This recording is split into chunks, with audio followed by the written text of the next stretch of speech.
abakoresha imyuka mibi se bo kandi bari mu itorero bavuga iki? abo ngabo bafite ibihano bikomeye cyane, bafite ibihano bikomeye cyane kuko nabo n'abisi ariko abo ngabo batuye ikuzimu. Batuye ikuzimu? N'abisi batuye ikuzimu kwa Satani, ibirindiro bya Satani. Hari abantu batuye ikuzimu kandi baba hano ku isi? Batuye ikuzimu kandi bakorera ku isi. Bakorera ku isi, bagashinga amatorero, ba profeti, ba aposo, abantuzi bakomeye, barahari abo ngabo batuye ikuzimu. Barahari abo ngabo niyo dusenze Imana ibitubwira. Batuye ikuzimu ariko bakorera ku isi. Batuye ku isi ariko batuye ikuzimu. Bakorera ku isi ariko bakorera ikuzimu. Ntabwo mbyumva neza. Uvuga ngo bafitanye igihango na Satani. Bafitanye ubufatanye. Antikristo ubari gukora mu buryo bw'amayoberane, mu buryo bwa gihanuzi. Mu buryo bwa gihanuzi Antikristo niwe wari gukora. Bene abo bantu rero bafite uwo mwuka wa Antikristo, kandi Antikristo atuye ikuzimu. Niwe uzabanziza Satani kuza. Abo ikibaranga bari gukorera mwuka w'ubuhanuzi.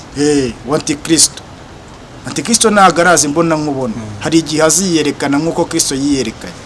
Nose ko abakristo bari kumva umuntu uhanura akahita bajya kumureba ngo abarebereyo. Abantu bashingira kuri ibyo cyane bagwa vuba, banayoba vuba. Niyo basenze kuko muri bo nta kwizera baba bafite. Hari ikintu kiba kiriho. Banza wowe umenye urasengana nande, ninde muntu ugiye kureba, afite imbuto ki, mwuka wera yamukuye he, inshuti ze ni bande, itorero asengera mu niriye ryatangiye ryare ni bande, bantu baba mu bande bafite indangagaciro y'ubukristo. Noneho abisi nibo binjiye mu itorero bari kunaniza rya torero riri mu ibanga rimwe rya Kristo, rimwe Yesu yahamagara, rimwe yatoranyije. Aravuga ngo ubwo bandenganyije namwe ubwanyu bazabarenganya, ngo kuko nta mugaragu ujya uruta shebuja. None se nimba uko bagora bavuga ngo abo bisi ko bagora itorero rya Kristo, n'iryo mu isi ryo bararisiga. Turebe imvururu ziba mu matorero, intambara mu isi. Ni ukuvuga ngo iryo torero n'ubundi riri mu isi, rifite abashumba aribo twita abapasiteri. Urumva? Riri mu isi, ni abahamagawe mu isi binjizwa mu itorero, kandi abo ngabo bo abisi si ngombwa yuko babarenganya cyangwa bagire gute, kuko ni ababo. Ahubwo bavuye mu isi binjira mu itorero aribo bisi. Bavuye mu isi binjira mu itorero aribo bisi, bagomba kuba bisi. Ni ukuvuga ngo umupasiteri usambana, umupasiteri ukorana n'imyuka mibi, ubu ngo aracyari uwo mu isi ariko ari mu itorero, arananiza itorero. Umupasiteri we yavuye mu isi, ageze mu itorero rimugira pasiteri, rizi ngo bazwi ngo, cyangwa bishatse kuvuga ngo uyu nguyu ni umushumba utuyobora mu itorero rya Kristo kugira ngo tuzabone ubugingo buhoraho. Ariko iryo shumbye ryitwa itorero. Hanyuma ababwiriza arabajyana mu itorero ritazwi n'umuntu uwo ari we wese. Ariko we ntajyayo. We ntajyayo bitewe n'iyo mirimo ye. Niba bandenganyije, namwe bazabarenganya. Namwe bazabarenganya. Niba bitondeye ijambo ryanjye. Niba bitondeye ijambo ryanjye, n'iryanyu bazaryitondera. Abo nabisi bari mu itorero.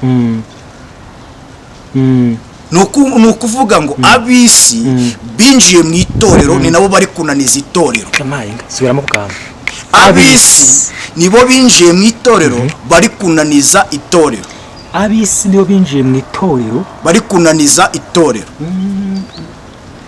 ukasobanukiwe neza yuko mu itorero harimo irindi torero, kandi iryo torero ritazwi nande n'umuntu ari we wese guhera kuri pasiteri kugera ku mukristo uri hasi. Aravuga ngo abakora ibyo ngibyo nta bwami bw'Imana bafite. Abanywa inzoga, abasambanyi, abarozi, abo ngabo nta bwami bw'Imana bafite. Noneho abo ngabo aba bandi bisi bari mu itorero bakora ibyo bintu, kandi nta bwami bw'Imana bafite. Nta bwami bw'Imana bafite. Abakora ibyo ngibyo nta bwami kandi bari mu itorero. Akora pasiteri ugasanga. None se reka nkwereke no guciye mu ijambo. Urabona itorero ryacu ya ADEPR, vuga itorero ryacu rya ADEPR. ADEPR ni itorero ryacu ryiza, natwe turarikunda, turibamo, sibyo? Ariko ikibazo kigiye kiboneka muri itorero ryacu no mu yandi matorero, kuko bundi umuntu wese avuga bitewe naho aza amakuru kandi afatika. Twebwe turi abantu tubona itorero, twabona abaririmbyi baririmba, twabona abavuga ubutumwa bavuga ubutumwa, twabona batwakira abadiyakoni batwicaza mu byicaro byiza, tukavuga ngo ahangaha ni muri paradiso. Ariko iyo utinze mu itorero ukabana nabo, bagatangira kumva umumuro yawe, nawe ukumva iyawe, ntusanga ba bandi bisi baba mu itorero. Niko ugenda umenya ba bandi bisi baba mu itorero. Birashoboka yuko hari abantu umuntu ashobora kukuroga kandi ari umuririmbyi. Hari abantu baroga kandi ari abaririmbyi, akakuroga neza, akakuroga ashaka kukwica, ashaka kukunaniza, afite n'imbaraga z'abadayimoni, ubwo waririmba akagutereza ihembe kugira ngo gukura imbere y'abantu, ubwo amarabiranya uhasebere. Abo n'abisi bari mu itorero bari kunaniza itorero. None se hano hanze wigeze ubona umuntu utarigeze ukizwa ngo yizere umwami n'umukiza ngo yambare ishusho yo kwera nubwo ahakana imbaraga zako ugutereza ihembe gutyo gusa? Abo ngabo bishe mu itorero, n'ubundi tubasanga no mu isi tugahura nabo. N'abisi binjiye mu itorero, n'abisi binjiye mu itorero. Abo ngabo bari kugenda bananiza itorero. Inshuti bakunze mukurikiye Umwerezi TV n'abakurikiye Ijuru ry'Abera TV, twanje kwashimira amahoro y'Imana abana namwe. Nyuma y'iminsi myinshi umukozi w'Imana yarabuze. Uraho neza akaba rero warabuze. Muri iyi minsi turi mu murimo w'Imana no mu zindi nshingano, ariko twongeye kuboneka ku Umwerezi TV no ku Ijuru ry'Abera. Yego. Amakuru y'iminsi myinshi. Amakuru ni meza. Turacyari mu nzira zigana Isiyoni. Iyo tuvuze Isiyoni tuba tuvuze ijuru ryera. Imana iduhana umugisha rero kuba nongeye kukubona. Nanjye ndumva ndishimye kubona ari smart, umeze neza, ndabona ibihamya ari byinshi, hari ibintu Imana yakoze. Dufite ibihamya bifite ubuhamya, cyangwa ubuhamya bufite ibihamya. Hari ibyo Imana yakoze, hari n'ibyo iri kugenda itubwira izakora. Amen. Kuba turiho, kuba twambara, kuba turya, kuba turiho tukavuga, abandi mu gihe byarangiye ibyabo tukaba tugihumeka umwuka w'abazima, n'ishimwe rikomeye cyane ku buzima bwacu. Imana ihabwa icyubahiro. Amen. Uyu munsi mwaduteguriye ko tuganira ku itorero, itorero ry'Imana. Abantu benshi bazi ko itorero ari ryo basengeramo, abadive, musengera mu itorero ry'abapantekote, musengera mu itorero ry'abangirikani, nsengera mu itorero ry'abasilamu. Nabo ni itorero, ni idini rya Isilamu. Ariko muri make buri itorero ni iki? Muri make itorero ni ijambo riboneka mu Kigiriki, rivuga ngo ekereziya. Hanyuma bivuga ngo ekereziya bisobanura ngo ni abahamagawe bakuwe hanze, abatoranyijwe, bahamagawe ariko bavanywe mu bandi. Hanyuma aho ngaho bakaza bakitwa itorero. muri make ubwo ni itorero rya Kristo. Itorero ni ijambo rikomoka mu kigiriki rivuga ngo ecclesia, abahamagawe hanze batoranyijwe, Kristo wabahamagaye. Itorero rivuga abantu bahamagawe, noneho mu itorero bavuye mu isi. Noneho abantu bavuye mu isi bakagera mu itorero no bakamera nk'abakiri mu isi. Hari ukuntu umuntu ahamagarwa, agahamagarwa yararwanaga cyangwa se ari umusambanyi, reka nkoreshe iyo terime, yagera mu itorero bwa busambanyi bwe akabukomeza, uwo nawe aba yarahamagawe. Uwo nguwo aba yarahamagawe, ahubwo habaho kugwa ku itorero. Ubundi iyo bavuze kugwa ku itorero baba bavuze itorero rusange. Itorero riri mu bice bibiri. Hari itorero twumva ahangaha dusengera hano mu isi, itorero Eglise Universelle, itorero rusange. Noneho ni ukuvuga ngo iryo torero niryo twese tubonererwamo cyangwa dusengeramo. Urusengero runaka, itorero runaka rifite izina ryayo. Iryo ni itorero riri rusange. Aho ngaho umujura yemerewe kwinjiramo, aho ngaho umusambanyi yemerewe kwinjiramo, aho ngaho umubeshya yemerewe kwinjiramo, akicara agasenga. Ariko muri abo bantu bose bahamagawe kwinjira muri iryo torero, bafite uburenganzira bwo kwinjira muri urwo rusengero.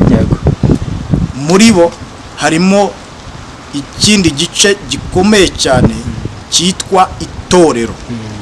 Ni itorero rusange, ariko mo hagati muri rusange harimo itorero. Nubwo mu itorero rusange hagati muri ryo harimo irindi torero. Ubwo se umuntu yamenya gute ko muri rya torero arimo? Ni ukuvuga ngo iryo torero nirizwi na pasiteri. Iryo ngiryo ukiraho ngo iryo torero pasiteri ntabwo arizi kandi ariyoboye itorero. Yego. Urugero gute? Iryazi ni iryo ry'abo bantu abona, abari kubwiriza, abari kwigisha, kugira ngo nabo binjire mu itorero ritamenyekana, ritazwi n'umuntu, ahubwo rizwi na Kristo.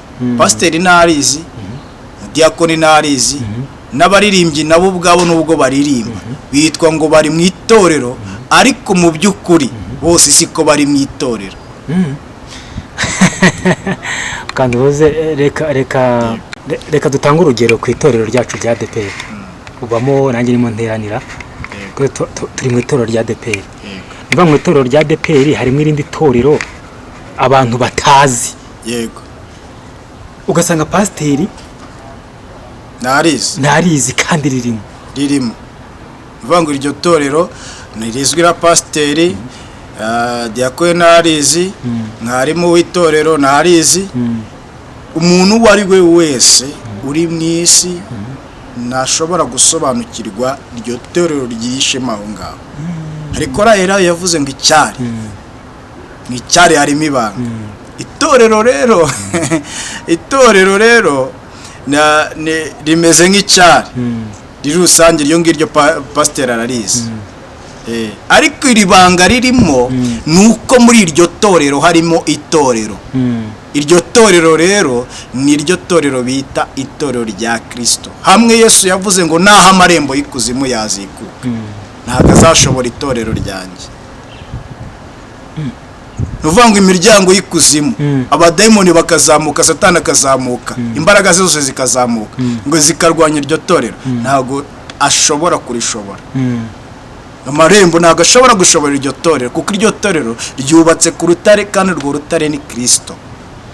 Inde washobora Yesu? Nuvuga ngo pasiteri ashaka kwibwira ngo ashaka kuyobora abantu. Yego. Atari mu itorero rya Kristo. Ashobora kuyobora abantu nawe atari mu itorero. Ngo yabakorera ubusa rero. Ibintu ni bibiri. Hari ukuba ari mu itorero gusa, hari uriyobora ariko azi itorero nyirizina, akigisha abantu itorero, abajyana mu itorero, akabayobora, abajyana mu itorero, nk'uko Petero Yesu yamubwiye ngo Petero urankunda, Petero akavuga ati urabizi mwami ko ngukunda. Amubaza ubugera gatatu, aramubwira ati umva rero Petero, uragira inama zanjye. Akaba umushumba. Izo nama rero nabizeye Kristo n'umwami n'umukiza w'ubugingo bwabo baza bakitwa itorero rusange.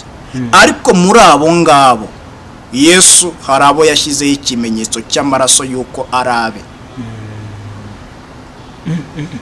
Ubutumwa bukomeye ku itorero, hari abantu bari mu itorero batari mu itorero rya Kristo. Yego, barahari.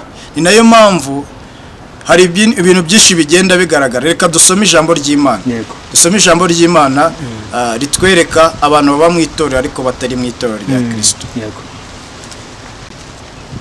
Ubutumwa bwiza uko bwanditswe na Yohana ni amagambo Yesu yavuze. Igice cya 15. Ubutumwa bwiza bwanditswe na Yohana, igice cya 15 ku murongo wa 18. Igice cya 15 umurongo wa 18. Dufashe dusomere hanyuma tugendane neza, dusobanukirwe neza aba bantu baba mu itorero bibwira ngo bari mu itorero ariko batari mu itorero. Ubutumwa bwiza bwanditswe na Yohana, igice cya 15 umurongo wa 18. Handitswe ngo ab'isi nibabanga. Ab'isi nibabanga. Mumenye ko babanje kunyanga. Mumenye ko babanje kunyanga. Batarabanga. Iyo muba bisi. Ab'isi baba babakunze. Ab'isi baba babakunze. Ariko kuko mutarabisi. Ahubwo murabo natoranije mu bisi. Uri kumva? Mwebwe ityatorero nabahamagawe. Urumva? Batoranywa mu isi. Komeza. Uri kumva none kuri kugenda usobanukirwa neza. Abantu basobanukiriye basobanukirwe abahamagawe itorero uko rimeze, uko ryubatse. Ngo nicyo gituma ab'isi babanga. Mwibuke ijambo nababwiye nti. Ababwira ngo nimwibuke. We ni Yesu wabwiraga abigishwa baganiriza. Kuko abigishwa ba Kristo yakoye bari kumwe n'intumwa, abo ngabo bahagarara mu cyiciro cy'intumwa 12. Yarari kubabwira hamwe n'abamwizeye bose bicaye aho ngaho baganiriza. Arababwira ngo mwibuke ko njyewe nabatoranyije, ari njye wabatoranyije. Ngo umugaragu ntaruta shebuja.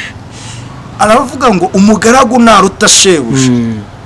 Ngo dukomeze. Niba bandenganyije namwe bazabarenganya. Niba bitondeye ijambo ryanjye n'iryanyu bazaryitondera. Abo n'ab'isi bari mu itorero. Nukuvuga ngo ab'isi binjiye mu itorero ni nabo bari kunaniza itorero. Subiramo bwangu. Ab'isi nibo binjiye mu itorero bari kunaniza itorero. Ab'isi nibo binjiye mu itorero bari kunaniza itorero. Ukasobanukiwe neza yuko mu itorero harimo irindi torero, kandi iryo torero ritazwi nande n'umuntu ari wese guhera kuri pasiteri kugera ku mukristo uri hasi. Noneho ab'isi nibo binjiye mu itorero bari kunaniza rya torero riri mu ibanga rimwe rya Kristo, rimwe Yesu yahamagaye, rimwe yatoranyije. Aravuga ngo ubwo bandenganyije namwe ubwanyu bazabarenganya. Ngo kuko nta mugaragu ujya uruta shebuja. None se nimba uko bagora ngo abo bisi ko bagora itorero rya Kristo, n'iryo mwisi ryo bararisiga. Turebe imvururu ziba mu matorero intambara mwisi. Ni ukuvuga ngo iryo torero n'ubundi riri mu isi, rifite abashumba aribo twita abapasiteri. Urumva? Riri mu isi. Ni abahamagawe mu isi binjizwa mu itorero, kandi abo ngabo bo ab'isi si ngombwa yuko babarenganya cyangwa bagire gute, kuko ni ababo. ahubwo bavuye mu isi binjira mu itorero ari bo b'isi. bavuye mu isi binjira mu itorero ari bo b'isi, bagomba kuba b'isi. ni ukuvuga ngo umupasiteri usambana, umupasiteri ukorana n'imyuka mibi, ubu ngubu aracyari uwo mu isi ariko ari mu itorero, arihananiza itorero. Umupasiteri we yavuye mu isi ageze mu itorero rimugira pasiteri rizi ngo bazwi ngo cyangwa bishatse kuvuga ngo uyu nguyu ni umushumba utuyobora mu itorero rya Kristo kugira ngo tuzabone ubugingo buhoraho. Ariko iryo ashumbye ryitwa itorero, hanyuma ababwiriza arabajyana mu itorero ritazwi n'umuntu uwo ari we wese, ariko we ntajyayo, bitewe n'iyo mirimo ye. uwo muntu uyoboye itorero arijyanaho abwe, kuko tuvuge nimba ari itorero rigiye iburyo wari kujya hehe ibumoso, uwo muntu itorero yarigezayo. Ni ukuvuga ngo we aba afite ikintu kimusunika gituma abasha gukora ibyo bintu. Icya mbere ni inyungu ze ku giti cye. Icya kabiri araharanira kugira icyubahiro kigaragara mu nyungu ziwe, kumva ko ari ukomeye, n'ubundi ni uwo mu isi kandi yaje mu itorero, kandi bya bindi byo mu isi arabizana mu itorero bita rusange, aho kubajyana mu itorero ritamenyekana rya Kristo. Hamwe Yesu yavuze ngo abanjye ndabazi, banditseho ikimenyetso cyitwa ngo Uwiteka azabe. Ni ukuvuga ngo mu itorero ngo pasiteri uwo ari we, pasiteri umushumba uwo ari we wese muri iryo torero niba ayoboye abakristo 500 cyangwa miliyoni cyangwa abakristo 1000, Uwiteka muri iryo torero azabe. Harimo abandi bantu Uwiteka azi ari bo ngabo bari mu itorero rya Kristo, bavuye mu itorero barinjira mu itorero. Niwe uzasanga hari abapasiteri bagiye batandukanye, Bibiliya yaravuze ngo bafite imbaraga, ngo bafite ishusho yo kwera, ngo ariko ngo bahakana imbaraga zabo. Biyambitse umwambaro yuko bari abantu bajya mu itorero kandi bajyana abandi, ariko ibikorwa byabo bigaragaza yuko nabo batari abakristo kandi bavuga Kristo, kandi bari indani mu itorero, bari mu itorero bahari. Ahubwo reka nkubwire, iri torero dusengeramo aha tubarizwa ari naho harimo itorero rya Kristo riri mu ibanga, rifite itorero ubundi rigizwe n'ibyiciro 5. Icyiciro cya mbere ni icy'abashumba, icya kabiri ni icy'abavuga butumwa, bita kwahaye titire ivuga ngo ba mwarimu. Abo ngabo bimitswe n'itorero bahabwa iki inshingano. Urumva? Icyiciro cya gatatu ni icyiciro cy'abadiyakoni. Icyiciro cya kane ni icyiciro cy'abaririmbi. Icyiciro cya gatanu ni icyiciro cy'abakristo baza gusenga bakayoborwa n'ibyo byiciro bya mbere, bakayoborwa n'amushumba, bakayoborwa n'abavugabutumwa, bakayoborwa n'abaririmbyi. Icyo nicyo cyiciro cya gatanu. Itorero rigizwe n'ibyiciro 5, ariko muri ibyo byiciro 5 hakabamo n'andi matsinda 5. Amatsinda aragaragara mu icyambere, ari itsinda bita ab'ingenzi bitorero, baturuka muri baba bakristo, baturuka muri baba baririmbyi, baturuka muri baba pasiteri, baturuka muri baba bavuga butumwa, baturuka muri baba diakoni. Urumva n'abitorero. Itsinda rya kabiri ni itsinda ry'urubyiruko. Urubyiruko narwo ruri mu itorero ariko rwarakishijwe. Itsinda rya gatatu ni itsinda ry'abantu bita abaprotokole. Abaprotokole ujya ubabona bamwe winjira bakakwakira. Itsinda rya kane ni itsinda ry'iterambere, nubwo amatsinda ahubwo iyo ugiye kureba uko iterambere rigenda riza ku isi, hongerwamo n'andi matsinda. Ubu dufite n'andi matsinda ngo komite ngeshwanama, komite ngeshwabikorwa. Ayo matsinda ni menshi, yarenga n'atanu. Ariko nubwo ayo matsinda ahari, ariko ibyiciro bikomeye mu itorero ni ibyo ngibyo bitanu. Ku butumwa ufitiye itorero, Yego. umuntu uri mu itorero yamenya gute nimba ari muri rya torero rya Kristo cyangwa nimba ari muri rya torero rinaniza itorero rya Kristo? Kandi muze kumenya neza, hari itorero rya Kristo, hari n'abandi bantu baje mu itorero ariko bananiza itorero rya Kristo. Ubundi umukristo yamenya gute igice arimo? Mwene data, reka ngubwire, reka nguhe urugero ho gatoya. Yego. Wari wabona mu isi abantu bo mu isi batoteza abakristo? Yego, ndabibona. Gute? Hariho ubona bavuga ngo abantu bakijijwe umuntu utanywa inzoga ni ikigoryi. So nagutoteje uwo nguwo ntago abagutoteje.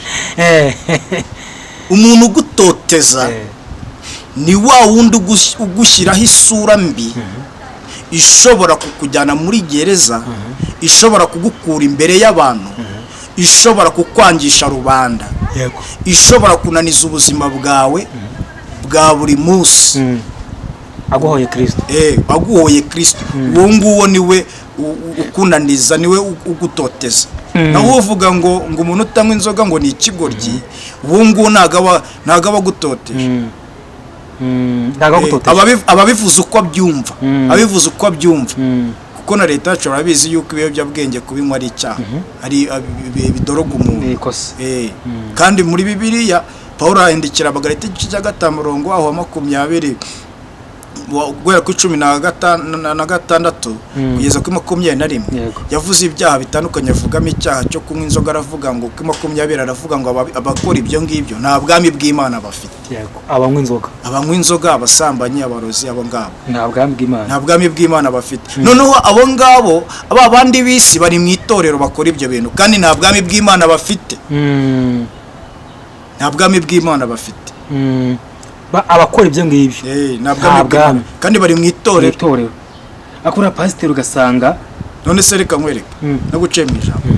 Urabona itorero ryacu ya ADEPR, vuga itorero ryacu rya ADEPR. ADEPR ni itorero ryacu ryiza, natwe turarikunda, turibamo, sibyo? Ariko ikibazo kigiye kiboneka muri itorero ryacu no mu yandi matorero, kuko bundi umuntu wese avuga bitewe naho aza amakuru. Yego. Kandi afatika. Twebwe turi abantu tubona itorero, twabona abaririmbyi baririmba, twabona abavuga ubutumwa bavuga ubutumwa, twabona batwakira abadiyakoni batwicaza mu byicaro byiza, tukavuga ngo ahangaha ni muri paradiso. Ariko iyo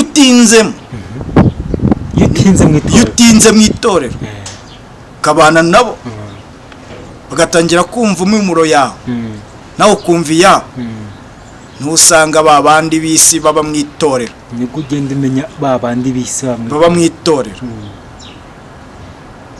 Birashoboka yuko hari abantu umuntu ashobora kukuroga kandi ari umuririmbyi. Hari abantu baroga kandi ari abaririmbyi, akakuroga neza, sure, akakuroga ashaka kukwica, ashaka kukunaniza. Afite n'imbaraga z'abadayimoni, ubwo waririmba akagutereza ihembe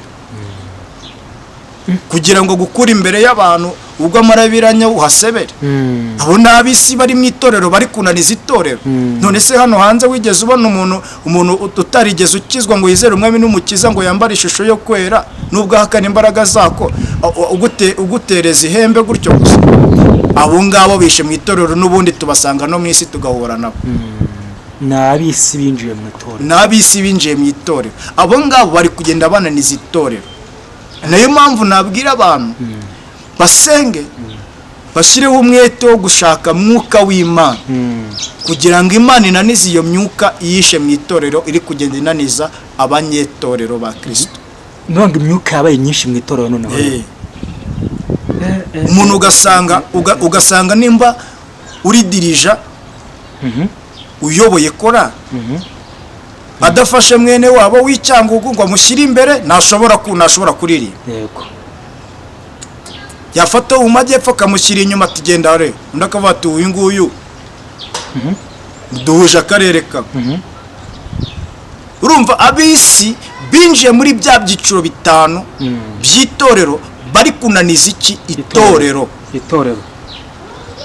Imana idutabare kandi tugirire neza. Muri ibyo byiciro bitanu barahari, mu bapasiteri barimo, mu bavuga butumwa twita ba mwarimu bimitswe n'itorero barimo, mu badiyakoni barimo, mu baririmbyi barimo, no mu bakristo baza begera igaburo ryera barimo bananiza itorero. Nta mwubwiriza uri umuvugabutumwa umukristo akaba yicaranye hari imbaraga zo kugupinga no kukunaniza agusebereza mu bandi muri mugenzi we yicaranye nawe aho ngaho mu rusengero. Bati ngo aho nuriya aratwigisha iki se? Uwo ni umunyeto uwo mu isi winjiye mu itorero afite ishusho y'itorero ariko si uw'itorero. Afite ishusho y'itorero, yegera igaburo ryera, yegera ameza y'umwami, gahunda zose z'itora zubahiriza ariko si uw'itorero. Cyatanga n'igaburo atari uw'itorero cyane. Ntabwo twatinya kubivuga kuko impamvu turi aha ngaha ni ukugira ngo abantu bamenye intambara bari kurwana nazo. Ni nayo mpamvu Yesu yatubwiye ngo ab'isi nibabanga ngo mujye mumenya yuko ari njye babanje kugira ute kwanga. Tuba mu itorero barimo ab'isi baratwanga turabizi. Niyo dusenze, niyo turyamye, Imana ikazana iyerekwa itwereka abatwanga, tukanga no kubavuga yuko batwanga. Kubera iki? Turabizi n'ab'isi bari kutunaniza, ariko twe tukagira imbaraga zo gusenga, tukambara imbaraga zo kwihanganira ibyo bitugeragereza mu itorero. Bihishemo kandi bagufiteho n'ububasha kugufatira umwanzuro mu cyiciro runaka. Ab'isi binjiye mu itorero kandi mu byiciro runaka bafitemo ijambo ryo kwanzura.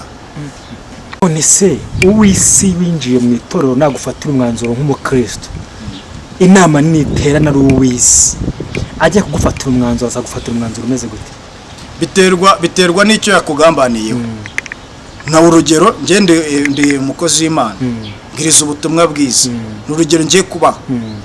Nimba njyewe mbwiriza ubutumwa bwiza nkahagarara imbere y'abakristo nkabwiza ubutumwa bwiza, hari umuntu utanyumva kandi ari muri ibyo byiciro, bitewe nk'iki ashobora kundeba akavuga turiya nta mafaranga afite, nta modoka afite, buriya ntabwo yadufasha kwakira abashyitsi. Yego afite mwuka w'Imana ariko nta bushobozi afite bwo bwagira ute bwadusapotinga. Yego. Bakahita baguhirika bakagushyira inyuma bakazana wa wundi noneho mu isi mugenzi wabo ufite byose, ufite ayo mafaranga. Yego. Nuba bamushakiraho umwuka w'Imana ukamubura. Icyakora inyuguti kuko mu isi barazize barazifite, ugasanga afite inyuguti. Aba yaramenuje. Aba yaramenuze inyuguti, zifite za diploma, zifite za risasa, zifite aho ngaho. Ariko wamushakaho iby'umwuka, imbuto z'umwuka ukazibura. Noneho wowe utari ufite ibyo mu isi ariko ufite iby'umwuka by'itorero byubaka itorero rya Kristo, bakagushyira hasi bakavuga ati runaka no, kandi ari wakagombye guhagarara muri uwo mwanya. No gusenga ntabwo byoroshye. Ni ukuvuga ngo aho ngaho habagombera iki? Habagombera imbaraga zo gusenga. Wowe uri kunyumva ugombereye imbaraga zo gusenga, ukeneye imbaraga zo gusenga. Abashumba binjiye mu isi bakirabi mu itorero bakirabisi, urababwira ko barahanda abashumba baje yagira amahirwe akamenya uburyo Jede wavuga indimi akaba arazifashe, yakaterateranya agafatiza Jede bagaterateranya agafatiza iza Liliane agaterateranya agafatiza Louise agaterateranya arangiza kuzimenya akagenda akiherera abantu agashinga itorero. Byatero akarishinga atafite misiyo ya Kristo, wenda yishakira indamu, ariko muri ba wundi bishakira indamu wakoze itorero ariko harimo umuntu ujemo kandi ari wa Kristo. Babashomba bashinze amadini ari abisira binjiye mu itorero kangoshye ngo bakoze amatorero. ni ukuvuga ngo itorero hari urushinga afite inzira zo kujyana abantu mu itorero rya Kristo, akavuga ngo nkwiriye kwiyegereza ab'isi kugira ngo mbahindure abigishwa ba Kristo binjire mu itorero rya Kristo. uwo nguwo aba ari mu nzira z'Imana ishaka. hari n'undi ubikora kugira ngo yishakire icyubahiro cy'abantu ndetse abikoremo business. hari benshi tuzi rwose bashinze amatorero, bafite amatorero, ariko wasanga mu itorero ryabo ugasanga nta mwuka w'Imana urimo. wasanga nta mwuka w'Imana urimo, ugasanga ni wa muntu uzana abazungu, bakazana abantu bo hanze, bakaza bagafuta ati izi ni imfubyi, aba ni abakene, bari ahangaha bakeneye gufashwa. yagera hirya muri Amerika bamukubita miliyari, akaza muri bo bakisa akabahereza akawunga, hanyuma muri ya miliyari agafata miliyoni 2 akafata abakristo akabagaburira, izindi akazimira. ari business yakoze, business yewe. Kenshi iryo torero iyo uribayemo uri umunyamwuka usanga nta mwuka w'Imana urimo. igihe icyo ari cyo cyose ni ukuvuga ibitangaza, Imana yangiriye ibi, Imana yankoreye ibi, Imana yankoreye ibi, Imana yankoreye, Imana yankoreye ibi. wamutekerezaho ijambo rishobora kwinjiza umuntu mu itorero kugira ngo rimuhindure ave mu w'isi, abe umunyetorero wa Kristo, ugasanga iryo jambo ntarihari mu rusengero. abapasiteri binjiye mu itorero bigeze abanyetorero. bundi na mupasiteri winjira mu itorero yigize umunyetorero, ahubwo we aba yahindutse uw'isi, muri we akitwa umupasiteri, akishyiraho upasiteri, akishyiraho umupasiteri, kuko mu itorero ntiyakwinjiramo ari pasiteri kandi iryo torero riba rifite pasiteri. yego we aza ari uw'isi ukamwibeshyaho. ahubwo ashobora kuza uwo muntu ari uw'isi, wamwibeshyaho wowe ukamufatara handi Yesu yavuze ngo kuki mufata abakene mukabahagurutsa, mwabona umuntu uje wambaye imyambaro myiza asa neza, ukavuga ati wowe icara ahangaha, wamukene ukavuga ngo icara hasi. kubera iki murobanura ku butoni? ugasanga nyine umuntu yaje yambaye costume asa neza, aparitse V8 hariya, ugasanga ngiye wicaye hariya, wewe wicaye hariya, bati haguruka reka umushyitsi yicare. gute kandi turi mu rusengero twese twashe gushaka Imana? Tumukira umuntu mukuru. Tumukira umuntu. kandi nawe ubwawe murusha. babonye ikize. hari umugabo umwe wasekeje, ni umugabo w'inshuti yanjye, afite ikibazo cyo nagazi gusoma no kwandika. noneho yarambwiye ati ejo bundi nagiye ahantu, ati nanjye baramfata mu bantu barenga 1000, niyambariye karuvati nakubisemo costume n'agakweto kanjye keza gahanaguye, navuye no muri salon meze neza. nanjye nibuka amateka yanjye ya kera, nibuka kundi munyakwipfira, nta muntu ujya usuhuza, nta muntu ujya imicyubano ngo nyicaze imbere, ngo baramfata bankura inyuma, diakona anjyana ngo uruhande rw'abashumba ajya ngo ndi umushumba. koko yimere neza gusa. yiyambariye neza. ndavuga ati reka datera nawe bara nawe yakubashye. ndavuga ati nta gaciro nyine. ni ukuvuga ngo hari abantu barebera uko uhagaze bagatesha agaciro wa wundi, kandi umwe batesha agaciro wowe ufite mwuka w'Imana, ni wowe uri mu mwuka w'Imana. noneho wa muntu uko mubona uko ahagaze mu isi, kuko ni uw'isi nyine, afite ibyo mu isi, hanyuma bagahita bamurutisha wa wundi. aho Yesu yarabivuze, aravuga ngo ntimukarobanure ku butoni. abakoresha imyuka mibi se bo kandi bari mu itorero bavuga iki? abo ngabo bafite ibihano bikomeye cyane, bafite ibihano bikomeye cyane, kuko nabo n'abisi ariko abo ngabo batuye ikuzimu. batuye ikuzimu? n'abisi batuye ikuzimu kwa Satani, ibirindiro bya Satani. hari abantu batuye ikuzimu kandi baba hano ku isi? batuye ikuzimu kandi bakorera ku isi. bagashinga amatorero, ba profeti, ba aposo, abanuzi bakomeye, barahari abo ngabo batuye ikuzimu. barahari abo ngabo niyo dusenze Imana ibitubwira. batuye ikuzimu ariko bakorera ku isi. batuye ku isi ariko batuye ikuzimu. bakorera ku isi ariko bakorera ikuzimu. ntabwo mbyumva neza. uvuga ngo bafitanye igihango na Satani. bafitanye ubufatanye. Antikristo uba ari gukora mu buryo bw'amayoberane, Yego. mu buryo bwa gihanuzi. Mu buryo bwa gihanuzi Antikristo niwe wari gukora. Bene abo bantu rero bafite uwo mwuka wa Antikristo, kandi Antikristo atuye ikuzimu, niwe uzabanziza Satani kuza. Abo ikibaranga bari gukorera mwuka w'ubuhanuzi. Wa Antikristo. Antikristo ntabwo arazi mbona nkubona. Hari igihe aziyerekana nk'uko Kristo yiyerekanye. Nose ko abakristo bari kumva umuntu uhanura akahita bajya kumureba ngo abarebereyo. Abantu bashingira kuri ibyo cyane bagwa vuba, banayoba vuba. Niyo basenze, kuko muri bo nta kwizera baba bafite. Hari ikintu kiba kiriho. Banza wowe umenye urasengana nande, ninde muntu ugiye kureba, afite imbuto ki, mwuka wera yamukuye he, inshuti ze ni bande, itorero asengeramo ni irihe, ryatangiye ryare, ni bande bantu baba mu bandi bafite indangagaciro y'ubukristo. Iyo ugendanye n'igisambo nawe bakwita iki? Igisambo. Iyo ugendanye n'umuhanuzi w'ibinyoma nawe bakwita kuri umuhanuzi w'iki? W'ibinyoma. Ni nayo mpamvu ukwiriye kugenzura uwo muhanuzi usanze indangagaciro, CV yiwe ni iyi. Banza umenye CV y'uwo muhanuzi.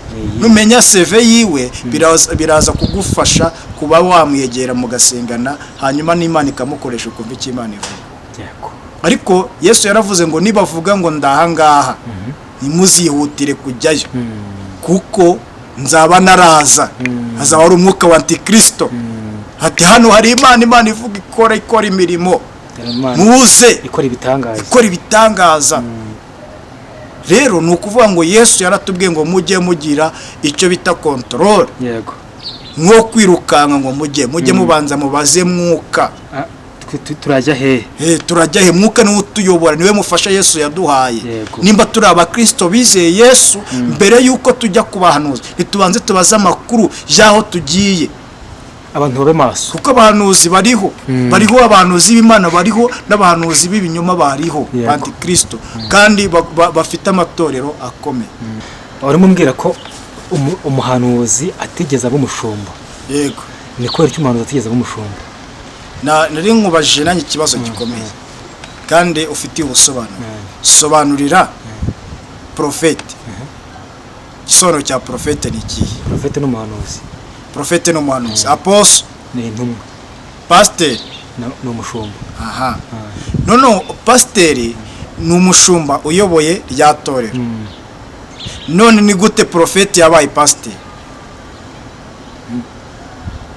Niho hahandi usanga profete yabaye pasiteri yitwa umushumba, noneho abandi usanga abandi ati hariya ati aravuga ati bikaba yategeka bigakomera. Profete ati ni umuhanuzi ukomeye, kandi warangiza nanone wagera muri iryo torero ati umushumba mukuru, kandi ari nawe muhanuzi, kandi nawe muhanuzi, ari nawe ntumwa. Uragenda mu cy'abakristo barimo bayobera mu matorero atari itorero rya Kristo. Tugana ku musozo, inama nagira abakristo natwe twigira nuko twayoboza mwuka wera inzira dukwiriye kunyuramo. Muririmbyi yaravuze ngo umuntu wese mu itorero abo wejejwe muri ryo. Itorero SADPR gusa n'andi matorero arahari, sibyo? Abayuda bari bafite itorero ryabo ry'abayuda. Yego. Ntago bagombaga kwinjira mu banyamahanga, ariko ku bwa Kristo binjiye mu banyamahanga. Bivuze ngo mu banyamahanga, nimba ngewe nega gatambaro ndi umwadeperi, ndagaciro doctrine yanjye y'itorero kaba ari kinsaba, nta kintu bintwaye, nemeye kuba umunyetorero, ngomba kugendera kuri gahunda z'itorero. Nimba mba muri Zion n'ahandi, nkaba nemerewe kwambara ipantaro no kudefiriza. Doctrine yabo y'amacaci niko bivuga. Ugomba kugendera aho ngaho, ariko ukaba wejejwe muri ryo, hanyuma ukabaza mwuka wera, ese kuki abangaba bakabyemera? Yego. Aho ngaho mwuka wera guha igisubizo binyuze mu ijambo ry'Imana. Yego. Niho usanga abayuda ugasanga n'abagiriki. abagira iki bashobora kubaha Imana bakajya mu ijuru, abayuda bakubaha Imana bakagenda no kwambara amakanzu ageze hasi ku birenge, kandi nabo bakazajya mu ijuru. Yego, tugana ku musozo, sengera abantu ubasabira Imana ibahe kuba mu itorero rya Kristo. Yego, tugiye gusenga abari badukurikiye n'abantu babashije kubana natwe muri iki kiganiro. Tanga nimero ya telefone. Yego, Imana ikomeze kubaha umugisha, bakomeze gusenga, babe mu itorero. Abisi bari mu itorero, hanyuma bazabananiza abo ngabo nubwo bashobora kureka uburyo bananiza itorero. Bari mu byiciro bitandukanye, mu nsengero zitandukanye, muzagenda mubabona babananiza, ariko ntuzamere nkabo. Ahubwo inama nakugira wowe uri mu itorero kandi ririmo abisi, uzagire umwete wo gusenga cyane no gusengera itorero. Impamvu itorero turisengera nuko ari itorero rusange ririmo abisi, ariko itorero rya Kristo nawe urisengera kuko n'amarembo y'ikuzimu niyo yazikuka ntago yarishobora. Ahubwo twe dusengera itorero turimo, kandi iyo torero niryo ririmo abisi bagenda binjira bakananiza abanyetorero bashaka gukizwa neza no kujya mu bwami bw'Imana mu itorero rya Kristo. Inama nabagira, mukomeze musenge, hanyuma ngiye kubasengera natwe dusenga kugira ngo Imana dukomeze kudufasha kwihanganira aho hantu turi mu itorero, mu ntambara duhura nazo, mu badiyakoni, mu bayobozi, mu baririmbyi, nimbura umuririmbyi, nimbura umukristo, mu bakwanga, mu batakureba neza. Abo ngabo baba ari abisi, muba mwicaranye aho ngaho. Abisi nibabanga mumenye yuko babanje kwanga na Kristo, kuko nta mugaragu uruta shebuja. Uko bagenjeje Yesu bamubamba ku musaraba, abanyedini abafarisayo bavuga ngo bari mu itorero, bakamucira imanza ba Kayafa na ba Pilato n'abayoboye isengero zikomeye cyane zo kumubamba, bakawumanika ku musaraba, bakamwica, bakamwica urupfu rubi. Aleko siribini ngonika, ndakwinginze wowe, abo ngabo barahari, turi gusenga, abo ngabo barahari. Ndashaka kukubwira yuko bahari, mwene data, muricaranye aho ngaho, muraririmbana, muradiyakonana, murapasitarana, murashumbana itorero. Barahari abo ngabo bakunaniza, bafite ishusho y'itorero ariko ntabwo ari abanyetorero. Ihangane, komeza gusenga, ube mu itorero ritamenyekana, rizwi na Kristo, rikiranuka, wirinde icyaha n'igisa nacyo, ugerageze kubahiza inshingano z'itorero rusange, ariko ugerageza kwinjira mu itorero rizwi na Kristo, ritazwi na pasiteri. Abo ngabo barahari, komeza kwihangana. Reka dusenge, Imana ikugirire neza mu izina rya Yesu. Komeze wihanganira aho ngaho, ntusohoke, ahubwo komeza urwana urwo rugamba, ukomere. Abisi nibaba menye ko babanje kwanga na Kristo, ko nta mugaragu ugira utashebuja. Mana turagushimiye, uri Imana isumba byose, uri Imana yo kwirengerwa. Uyu mwanya wa none dusobanukiwe abisi tubana nabo mu itorero. Ndakusabye kugira ngo Mwami Yesu, imbaraga zawe zikomeze itorero. Abantu bose bahura n'urugamba rutandukanye, rw'amagambo, rw'amashyari, ndetse n'abandi benshi barugera abandi muri bo, ndetse bakabananiza, abandi bakabagira ibimuga, abandi bakajya gute. Abo ngabo baba mu itorero rusange. 968 24 23. Iyo niyo nimero yanjye. Hanyuma ukajya kuri channel yacu bita Ijuru ry'Abera TV, ugasangaho izindi nyigisho zigiye zitandukanye z'ijambo ry'Imana n'ibindi bigendanye mu ivugabutumwa, bigaragaza gukizwa, bigaragaza mu Kristo muzima. Wabisanga kuri channel YouTube channel Ijuru ry'Abera TV. Ijuru ry'Abera TV, ukadufasha gukora subscribe kugira ngo ibiganiro byacu Imana iba yaduhaye nyigisho, ijambo ry'Imana n'ubutumwa butandukanye ujye bukugeraho kare, hanyuma ukadufasha no kwamamaza ahandi. Turashimira Imana yazanye ikoranabuhanga kugira ngo tubashe kubwiriza n'isi yose. Imana ibahe umugisha aho uri, abari mu bihugu by'u Burayi, n'abari muri Afurika, ahantu hose, n'abandi inshuti zanyu zose muri Kristo Yesu. Imana ibahe umugisha mu izina rya Yesu Kristo. Amen.